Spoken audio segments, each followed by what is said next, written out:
അവിലും നിലക്കടലയും വെച്ചിട്ട് ഈസി ആയിട്ട് നല്ലൊരു ഈവനിങ് സ്നാക്സ് ഉണ്ടാക്കാൻ പോവാണ്. ഈവനിങ് സ്നാക്സ് അല്ല കേട്ടോ, ഏത് ടൈമായാലും കുട്ടികൾ കഴിച്ചോളും ഇതുണ്ടാക്കി വെച്ചിട്ടുണ്ടെങ്കിൽ.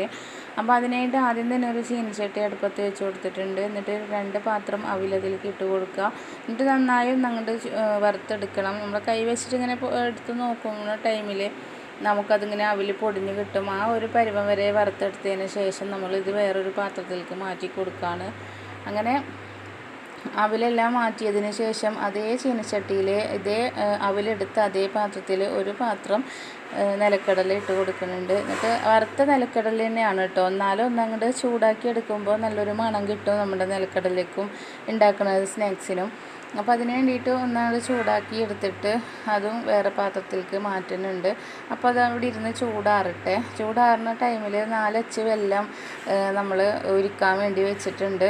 അങ്ങനെ വെല്ലം ഉരുകി വരുന്ന ആ ഒരു ടൈമിൽ നമുക്ക് ഇതൊക്കെ ഒന്നുകൊണ്ട് പൊടിച്ചെടുക്കണം. അങ്ങനെ ആദ്യം ഞാൻ അവിലാണ് കേട്ടോ പൊടിച്ചിട്ടുള്ളത്. അപ്പോൾ ചെറിയ ജാറാണ് എടുത്തിട്ടുള്ളത്. അങ്ങനെ ചെറിയ ജാറിൽ അവിലൊക്കെ ഇട്ട് മിക്സിയിൽ വെച്ചിട്ട് ഒന്നങ്ങോട്ട് പൊടിച്ചതിന് ശേഷം വേറൊരു പാത്രത്തിലേക്ക് മാറ്റി കൊടുക്കുന്നുണ്ട്. മാറ്റിയിട്ട് നമുക്ക് നിലക്കടലയും കൂടി പൊടിച്ചെടുക്കണം. അങ്ങനെ നിലക്കടല പൊടിക്കുമ്പോൾ ഒരുപാട് അങ്ങോട്ട് അരിഞ്ഞ് പോണ പോലെ പൊടിക്കരുത് കേട്ടോ. പൊടിച്ചിട്ടുണ്ടെങ്കിൽ നിലക്കടലയിൽ നിന്ന് എണ്ണ തെളിഞ്ഞ് വരും. അപ്പോൾ ഒന്ന് ജസ്റ്റ് അങ്ങോട്ട് കറക്കി കൊടുത്താൽ മതിയാവും. അങ്ങനെ ഇത് നിലക്കടലയും കൂടി പൊടിച്ചെടുത്തിട്ടുണ്ട്. ഇനി നമുക്കിത് കൈ വെച്ചിട്ട് നന്നായി ഒന്നങ്ങോട്ട് മിക്സ് ചെയ്ത് കൊടുക്കുക. എന്നിട്ട് നമ്മൾ നേരത്തെ വെല്ലം പാവ് കാച്ചാൻ വെച്ചിട്ടുണ്ടായിരുന്ന ഇതിനെ ഒരു ചീനച്ചട്ടിയിലേക്ക് തന്നെ മാറ്റി കൊടുത്തിട്ടുണ്ട്. എന്നിട്ട് അതിലേക്ക് ഈ പൊടിനെ അങ്ങോട്ട് ഇട്ട് കൊടുക്കുകയാണ്. ഇട്ട് കൊടുത്തതിന് ശേഷം നന്നായി ഒന്നങ്ങോട്ട് ഇളക്കിയെടുക്കുക. അപ്പോൾ ഇത് വെള്ളം കൂടിയെന്ന് വിചാരിച്ചിട്ട് ടെൻഷൻ അടിക്കേണ്ട കാര്യമൊന്നുമില്ല കേട്ടോ. ഇതിങ്ങനെ ചൂടാകണതിൻ്റെ ഇടയിൽ ഇത് തിക്കായി വന്നോളും.